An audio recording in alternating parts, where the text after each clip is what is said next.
Amoyin natin siya guys, yung usok niya. Singhutin natin. Huwag lang kayo masyadong kasi baka mapasok na yung ilong nyo kasi mainit yan. Stansya lang yung kung kaya nilang lamhatin yung usok. Ay, grabe, sakit sa ulang sipon. Nahawa ako ng bunso ko.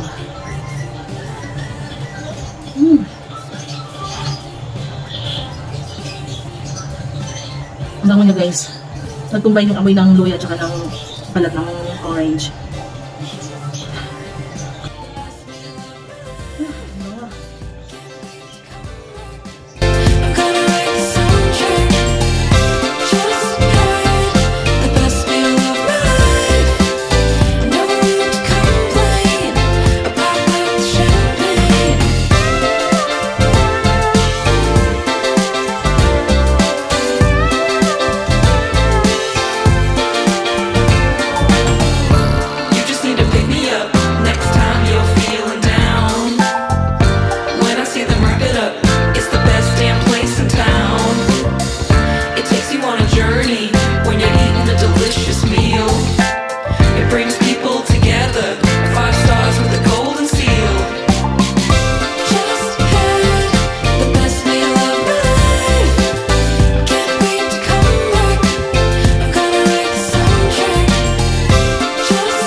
Tumulo yung sipon ko niya. Ang sarap.